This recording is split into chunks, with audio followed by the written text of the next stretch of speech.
Hello, my lovers. Welcome to another Character Tuesday. Yes, lovers, yes. Welcome. I know it's Friday and I sincerely apologize. It's been a really off week. I wasn't well on Monday and then that stretched to Tuesday. And Wednesday I was a little off and yesterday was a whole different ball game. So I thank you as usual for being so loyal and for always looking out for my next video. Okay, lovers? So, you must be wondering, what does Mikkel, the chief labber, have planned for us this week? So, for this week, my labbers, I have planned for us to focus on, drumroll please, the conflict within. Yes, I said it. And that's because creating authentic characters is no funny business. And one of the essential tools in fiction writing that brings your characters to life is creating internal conflict. Simple. So we're going to be focusing on the conflict within, because as writers, I know sometimes it comes very difficult. It doesn't come second nature to some writers, but to some of us it does come second nature, where we can create internal conflict easily with our characters, where other persons don't find it as easily. All they write are just characters at face value because they're not able to connect yet. So I'm going to teach you this week why it's essential to create the internal conflict and basically what to focus on to help you to create internal conflict. Okay?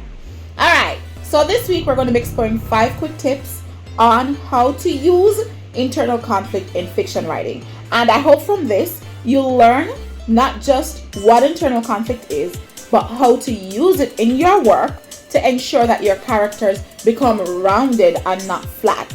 That become characters with life, with soul. Alright, let's get started, labbers. Alright, so the first pro tip, tension. Use internal conflict to create tension. Internal conflict can create tension and suspense by showing the character struggling with their own decisions and actions.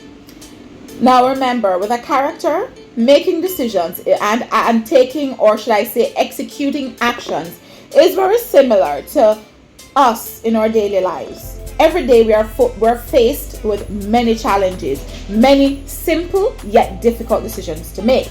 How do we go about this? Some of us go about it like a 1, 2, 3, a very automatic process, while there are others of us that focus so heavily and we sit down and we stress. Oh, how am I going to take this decision? What am I going to do? What am I not going to do? It's going to cause us to happen. That is what you call internal conflict manifesting vocally. So when you're creating your characters, creating internal conflict in the form of tension gives us a way to demonstrate to our readers that the characters are struggling with their own decisions and actions, and it creates suspense in your novel or in your piece. So try it. It may work out in your best interest. Alright, number 2, empathy. Use internal conflict to create empathy. Internal conflict can create empathy with your reader by showing the character's struggles and difficulties. Yes, that's what we just explored in the first one, where we're showing the decisions taken and we are showing the actions that are executed, and that is the struggle that we're showing. Here in empathy, once we show that struggle, we are therefore drawing on the reader's empathy. See how all is connecting? Number 3, perspectives. Use internal conflict to show multiple perspectives. Internal conflict shows the different perspectives and opinions that exist within a character.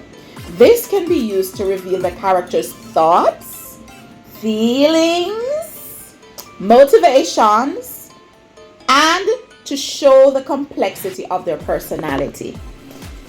So, you see, it's very important to look at perspectives, because you can show so much of your character without doing much by just showing different perspectives. Alright, number 4, external. Use internal conflict to create conflict with external events. So you're using that inner struggle to create conflict with events that surround the character. And this may also manifest in other characters, the environment, or the situation. So this can be used to create a dynamic and interesting story. Never you forget that.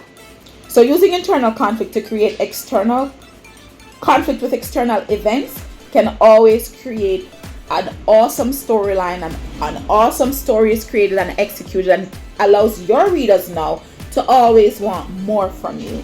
And number 5, themes. That's it, themes. Use internal conflict to explore themes. This is done to reveal the character's thoughts and feelings on a broader issue or about broader issues such as love, identity, morality, different topics that surround homosexuality, heterosexuality, pansexuality, sexuality in general, religion, crime, all these things. You can use your internal conflict to explore these themes and to give your readers more on your characters and to build those rounded characters you need. Okay, my labbers, thank you so much for tuning in this week. And before I leave, labbers, your chief labber is going to leave you with 2 points to remember. The first point, where there is conflict, there is growth. So never you forget it. Create some internal conflict or conflict today in your pieces to demonstrate growth. And lastly, internal conflict is the soul of a character. So without your internal conflict, your characters remain soulless. So give your characters some soul today while writing. Thank you so much for tuning in, my lovers. This is, of course, Character Tuesdays. Love, blessings, and peace.